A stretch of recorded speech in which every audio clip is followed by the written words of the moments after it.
नमस्कार. इनेक्स अकॅडमीच्या यूट्यूब चॅनलवर आपल्या सर्वांचं स्वागत. डॉक्टर बाबासाहेब आंबेडकर मराठवाडा विद्यापीठाची पेट परीक्षेसाठी अंतिम यादी जाहीर झालेली आहे. गेल्या काही दिवसापासून डॉक्युमेंट व्हेरिफिकेशनची प्रोसेस सुरू होती व ती आता पूर्ण झालेली आहे. 3 प्रकारच्या लिस्ट विद्यापीठाने प्रसिद्ध केल्या आहेत व सोबत परीक्षेचा टाईम टेबलसुद्धा प्रसिद्ध करण्यात आला आहे. 3 प्रकारच्या लिस्ट आहेत. फर्स्ट, एक्झेम्प्टेड स्टुडंटची लिस्ट. सेकंड, अपिअरिंग स्टुडंटची लिस्ट. आणि third, not allowed to appear स्टुडंटची लिस्ट. आता या तीनही लिस्ट आपण समजून घेऊ. आपलं नाव ज्या लिस्टमध्ये असेल त्यानुसार आपल्याला कार्यवाही करायची आहे.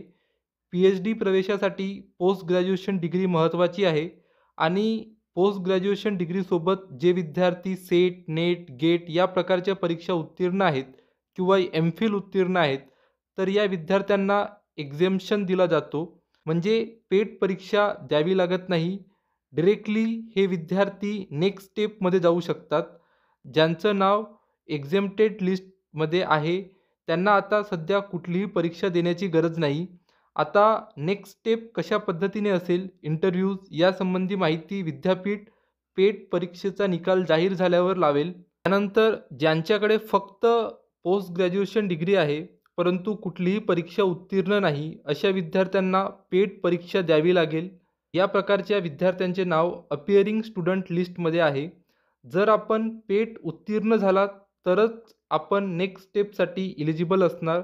जर आपण पेट उत्तीर्ण होऊ शकला नाहीत तर मग आपल्याला पुढील प्रोसेसमधून बाद केलं जाईल.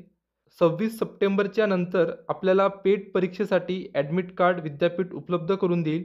या लिस्टमध्ये रिमार्क्समध्ये @ असं दिलेलं आहे. ज्या विद्यार्थ्यांनी नॉन क्रिमिलियर सर्टिफिकेट किंवा कास्ट व्हॅलिडिटी प्रोव्हाइड केलेली नाही त्या विद्यार्थ्यांना या प्रकारचा रिमार्क दिला आहे. ॲडमिशन प्रोसेसमध्ये कुठलीही अडचण येणार नाही, परंतु ॲडमिशन नंतर 6 महिन्याच्या आत संबंधित कागदपत्र आपल्याला उपलब्ध करून द्यायची आहेत. Next, not allowed to appear student list. ज्या उमेदवारांना विद्यापीठाने इनव्हॅलिड ठरवलेलं आहे त्यांचं नाव या लिस्टमध्ये आहे. या लिस्टमधील उमेदवारांचे हॉल तिकीट जनरेट होणार नाही व या उमेदवारांना परीक्षा देता येणार नाही. UGCच्या नियमानुसार पोस्ट ग्रॅज्युएशन कंप्लीट असणं गरजेचं आहे. त्यामुळे ज्या उमेदवारांनी पोस्ट ग्रॅज्युएशनचे मार्क्स प्रोव्हाइड केलेले नाहीत त्यांना विद्यापीठाने इनव्हॅलिड ठरवलेलं आहे. फायनल लिस्ट जाहीर होण्याच्या आधी आपली पोस्ट ग्रॅज्युएशन डिग्री पूर्ण झाली तरच आपण पुढील प्रोसेसमध्ये राहू शकतो. 3 तारखेला होणाऱ्या परीक्षेचा टाईमटेबल पण विद्यापीठाने पब्लिश केलेला आहे. सुरुवातीला नोटिफिकेशनमध्ये 2 तासाची परीक्षा होणार असं मेन्शन करण्यात आलेलं होतं, परंतु टाईमटेबलमध्ये एक्झामचा जो टायमिंग आहे तो फक्त 1 तासाचा आहे.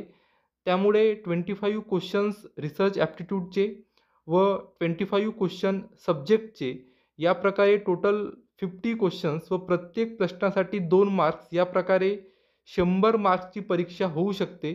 अजून पॅटर्न संदर्भात विद्यापीठाने स्पष्ट केलेलं नाही, पण टाईमटेबलनुसार परीक्षा ही 1 तासाची असणार हे निश्चित आहे. इनेक्स अकॅडमीला आपला बहुमूल्य वेळ दिल्याबद्दल खूप खूप आभार. धन्यवाद.